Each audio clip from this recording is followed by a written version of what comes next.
Good morning, everybody. Welcome to the latest episode of Ask Dr. Andy, number 5. On this morning's broadcast, coming to you on January 30th, Wednesday, 2025, right before New Year's Eve. I'll tell you a little bit about our sponsor for today, which is Quantum Energy Bars. You can go see them at quantumsquares.com. Quantum Squares offers scientifically formulated energy bars with 100 milligrams of organic caffeine and long-lasting stable energy. Every delicious bar is provided balanced nutrition with 10 grams of plant-based protein, healthy fats, and complex carbs. Use the promo code BUFFALO for an additional 25% off. And they always have different deals, so make sure when you go to the site, see if you can get both, and that would be fantastic. So once again, go to quantumsquares.com. When you go to checkout, use the promo code BUFFALO to get an additional 25% off. And here we go. Dr. Andy, good morning to you. How are you, my friend? I'm very well. How was your week? My week was very busy and full of food. And speaking of food, why don't we talk about the bad thing, type 2 diabetes? Yes, but first, before we do that, I want to let everybody know that all the comments and statements by Dr. Andy and Eddie Buffalo are purely for entertainment purposes. So diabetes, tell everybody if, a lot of people know people with diabetes, in their family. Is it familial? Okay, that's a very good question. There's two kinds of there's more than two kinds, but two basic kinds. One kind is very early on. You're going to need insulin. Most of these people will have their diabetes as children, teens, young adults. It'll be sudden onset. They'll get very sick. The other kind of diabetes is what we're really fighting here in America, type 2 diabetes. As we grow in size, literally in body weight, what will happen is our pancreases won't make enough insulin, we'll get bigger, need more insulin, and the double whammy is with this, our cells will not use insulin well. So you need to really know what's going on, work with your doctor. Typically with type 2 diabetes, diet is the basic starting point. You can't fix it without somebody working with the physician on their diet. I've emphasized you go to a low carbohydrate diet. You want to have calories going in that are not turned to sugar fast. Bad guys, alcohol, of course, it's the worst.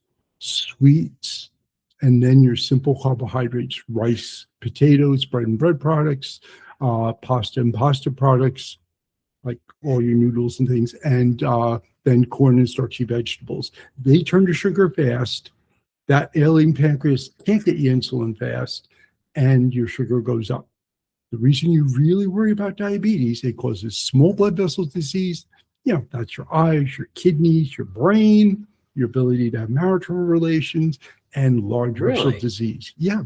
I never knew that. With diabetes in men, you think of their ability to have marital relations, that's kind of the canary in the coal mine. That's one of the first things to go, and that's a very non-subtle hint that you're not doing the right thing. Now, there's so many different types of diabetes. Mm-hmm. And let me ask you this. As a physician, what is the difference in prescribing someone metformin instead of insulin?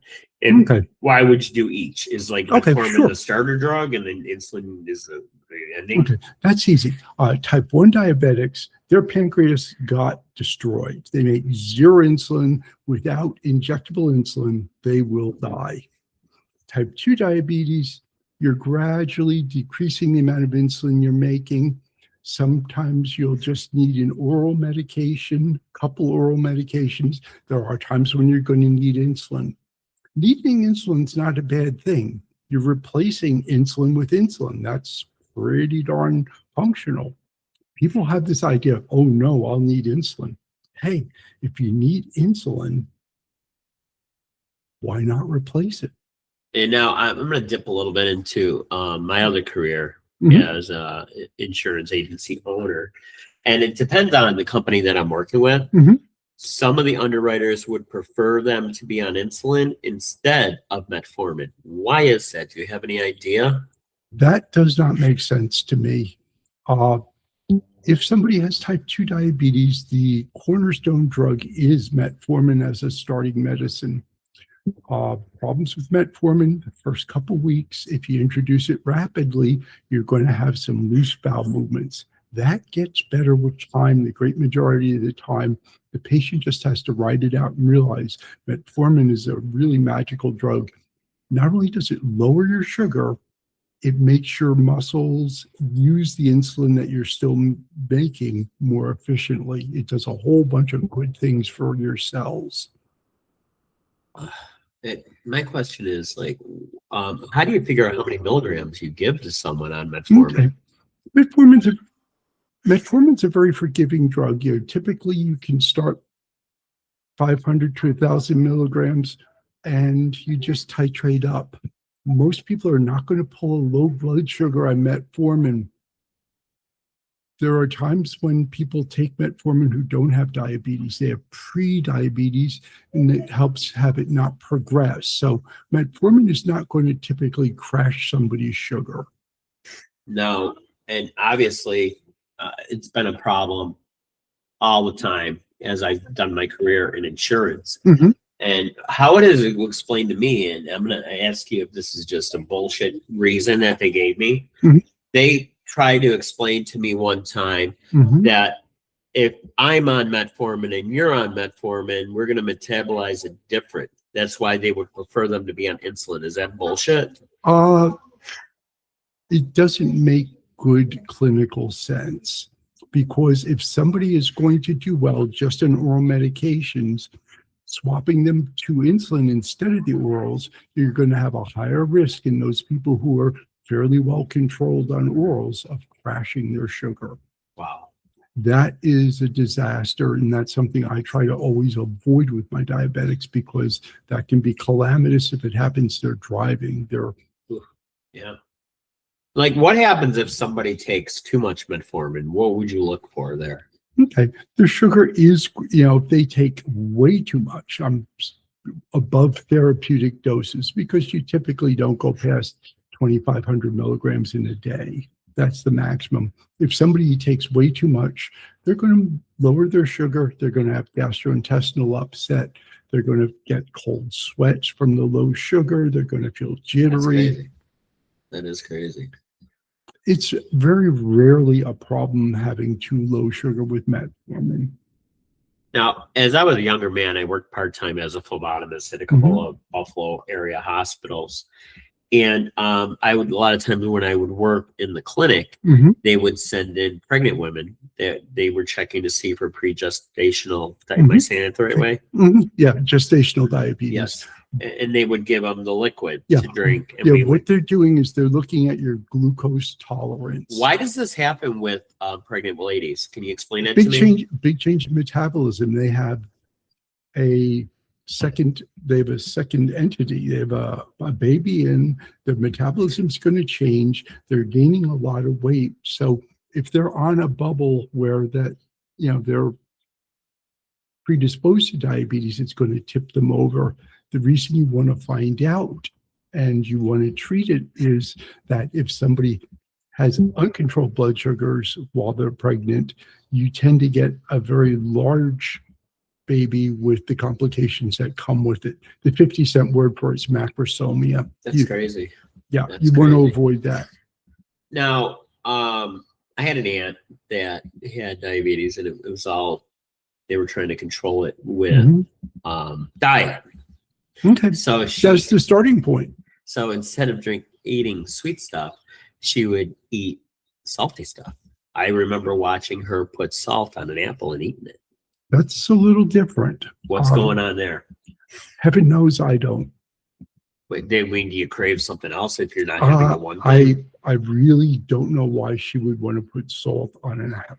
Yeah, I tasted it, wasn't awful, but I don't think it's something I would want to do. We'll have you taste it and report back. I'm not going to do it. What? Hey, this past week I had a fruit that I never had in my life, and it's delicious. It's a kumquat. Have Mhm. you ever had that before? Yes, Oh my God, it's like an explosion in your mouth. It was yes, they're all insanity. wonderful. Couple of steps back to diabetes. The key item for type 2 diabetics is to learn what a type 2 diabetic diet looks like. There is a resource for diabetics, all diabetics, that's incredibly helpful. And they have information that's made to your level of medical understanding. The American Diabetic Association, they have a website, they have diets. They go as granular as having shopping lists. And they also have different diets for people with different culture, different tastes. Diet activity is your starting point. Your second thing you have to realize is it causes vascular disease, including kidney disease. Your doctor is probably going to want to use more than one medicine at lower doses because most of the medicines you look at, hey, yeah, it controls the guy's sugar. What else does it do? What do you get for free? Some protect kidneys, some slow heart disease, some slow heart failure. That is why you're going to get more than one medicine, lower doses. And you say, well, why am I taking 4 medicines, lower doses? You're getting a whole bunch of free benefits from each of the medicines. Are there any races that are more predisposed to diabetes than others, and why? Yes, Native American, Polynesian American, and for some reason, African Americans have a slight higher predisposition to diabetes. And why is that, The Dr. why they're working on, they don't really know. Really? The thing that's concerning is diabetes doesn't come alone. It typically brings a couple nasty friends with it: hypertension, hyperlipidemia, and in some populations, kidney disease accelerates rapidly. So you want to find it. You're still there. You're still going. You want to find it. You want to work with your physician, take suggestions, give feedback. Type 2 diabetes is a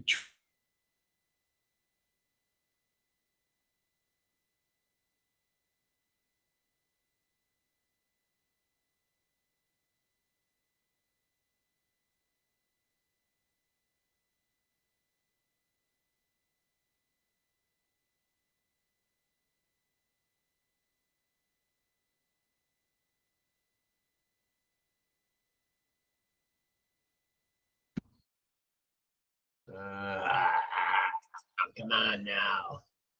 technology.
All you Polish people out there, you know exactly what I just said.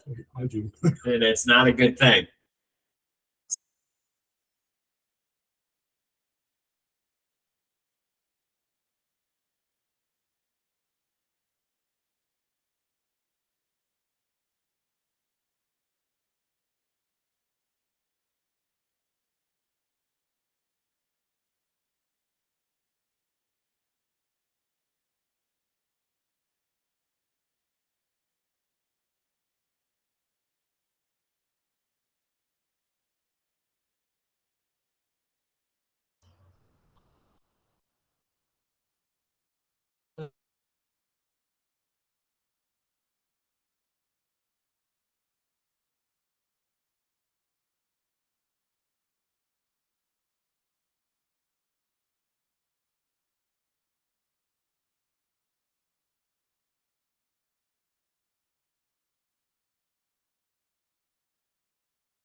I had everything set up for the show today, and Dr. Andy was all set to go, and my main microphone was not working. So sorry, folks. I'm sure once I reboot, everything's gonna be fine. So yeah, the disc seems very. I see a ton of people at the gym. Mhm. Can you swim with this stuff? Can you get it wet? Do you wear it in the shower? You can wear it in the shower. You can get it wet. The problem with them is you have to change and position the sensor in your skin correctly each time. Sensors are very expensive and they're very, very finicky. I think that would be the nice word for it. Yeah. Those are useful more for people who have labile diabetes, where their sugar is all over the place, they're crashing, they're high. If somebody has reasonably well-controlled type 2 diabetes, it's overkill. I would spend my money elsewhere. I would spend my healthcare dollar elsewhere. Now, the big question I have, and it's something that always bothered me when I was a phlebotomist, because I mean, you got attached to these people. You see the same people all the time, and every once in a while, you'd start seeing less and less of them. Meaning, either they lost toes, they lost feet, they lost up to their knee, up to their hip. That's the vascular disease that diabetes causes. Because diabetes, glucose at normal levels is acceptable to your blood vessels. Higher levels, it's toxic. So it's like poison, pretty much, to your body. Yeah, if you I put can it never that way, understand certainly. Yeah, it causes early small vessel disease, like the ones in your eyes, your kidneys, large vessel disease, like your arteries to your legs, your heart, your brain, So you really want to put the effort in, and you have to accept the fact that you're going to probably be taking a statin along with it. And you're going to be taking a blood pressure medicine in super low dose if you don't have high blood pressure. Even they all are doing things. The statin, along with getting the cholesterol down, stabilizes blood vessels. The low dose, either ACE or ARB inhibitor, protects your kidneys. That's why you're going to get this fruit salad of medicines handed to you. And they all have a purpose. Bring the medicines with you to every visit in a bag. If you're not comfortable, ask, what is this doing for me? How does this help me? What you know can help you. It's two-way street with type 2 diabetes. Now, is it mainly the lower extremities, or can you lose like fingers, hands, arms? Typically, you're going to see more lower extremity loss. You can lose upper extremities, but that's very atypical. Usually, you're going to see toes, feet, and either below knee or above knee amputations, depending on how bad the vascular disease is. And what and why does it affect your vision? The small blood vessels in your eye, the vessels that feed your retina, are going to get inflamed and break down. That also inflames small blood vessels in your brain, so you're going to have cognitive loss. It's a horrible, nasty disease that you have to treat aggressively, and it's a disease of lifestyle. It all starts with eating a diabetically sensible diet and getting activity. You're going to want to get some sort of aerobic activity if heart allows, 3 to 4 times a week, at least 40 minutes. You're also going to want to do some resistance activity because you want to have muscle. You want to have functioning muscle. And muscle burns glucose, and that activity will increase your glucose tolerance. You'll be able to use what you have more efficiently. Now, my question to you now is, what are like the odd things that happen with diabetes that you don't see all the time, but it's because of diabetes? And just because this is such a huge thing. I know we don't have a lot of time to go really in depth to There's a whole lot of different kinds of neuropathies. Some of the neuropathies where you have the tingling hands, tingling feet. You can also get what are called autonomic neuropathies. Those are neuropathies of things that are normally automatic. It can cause changes in your bowels. It can cause you to have difficulty regulating your blood pressure. Normally we stand up, everything slams shut down in the lower extremities, and we get enough blood to supply our head. We have a neuropathy, you stand up, boom, you fall down. So it doesn't mean that if you have a neuropathy, you also have to watch your sugar? There's a whole bunch of different neuropathies. Yeah. We could talk for about a week about neuropathy, and if I brought a neurologist in, they could talk for probably about half a year. Because I know two people since I moved to Texas, and I don't think I ever knew anybody that was having neuropathy. But the one person, they would have like pain legs, and they would need to get like energy or protein, like the powder, and that seemed to relieve it. And then I have a guy friend that his thing don't work no more. There's all different kinds of neuropathies, and there's a number of different things that can cause people to have problems having an erection, sustaining an erection. That's another topic too. But I can say with authority, diabetes is very, very difficult for men to have diabetes and have relations if they don't control their diabetes. What are like the big no-nos food-wise for people that are diabetic, or is it different for each person? Alcohol, concentrated sweets, simple carbohydrates, rice, noodles, potatoes, bread, corn, starchy vegetables. Those are the things you have to really, really limit the amount. But why don't we talk on the positive side? What is okay? Yeah, I wanted to go on that side too, but since you're talking about alcohol and it being so important, okay. I know for a while there, a lot of ladies were drinking skinny vodka, which had no calories. Now, they're saying that on the label. I also can walk into certain health food stores and see things on labels that are going to make me taller, blonde, and handsome. Yeah, they can say anything they want as long as. Why mess with perfection, Dr. Andy? So I know my limits. So in a case where they're saying there's no calories in the alcohol, what are you more concerned of with diabetes? The calories in the alcohol or what's in the alcohol? Well, first of all, alcohol is a poison. Plain and simple. It's a poison. We like it for some of its side effects. Yeah. I wonder if that's where that saying came up. What's your poison, kid? Yeah. Holy crap. It's poisonous. Mind blown by Dr. Andy. Holy crap. Hola. The problem with alcohol is you have ingestion and then super fast release of glucose. And you have a pancreas that's kind of not a great responder, can't make a whole lot of insulin in a big hurry. So you exceed that and your blood sugar soars. Your blood sugar soars, your pancreas overresponds, your blood sugar crashes. So if I'm a diabetic and I like drinking my beer, and so am I looking for a low calorie beer or just stay away from beer altogether? I would greatly limit it. I never say you can't have something. I'll just say that. That's amazing. This is like really weird stuff. You got to know what it's doing to you, what its repercussions are. Now, so is diabetes going to kill you, or is it the stuff that it makes the vascular part of your body kill you? Thank you. It's part two. The vascular part's what kills most diabetics.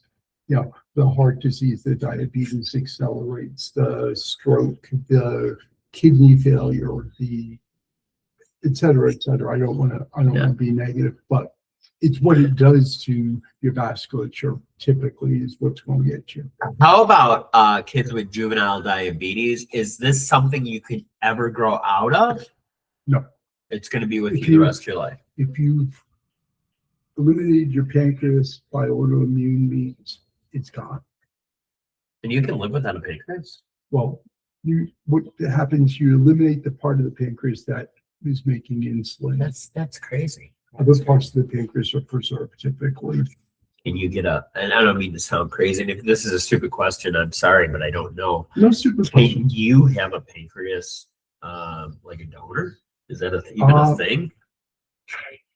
They're looking and talking and trying to see what they can do to make some sort of an autonomous pancreatic tissue.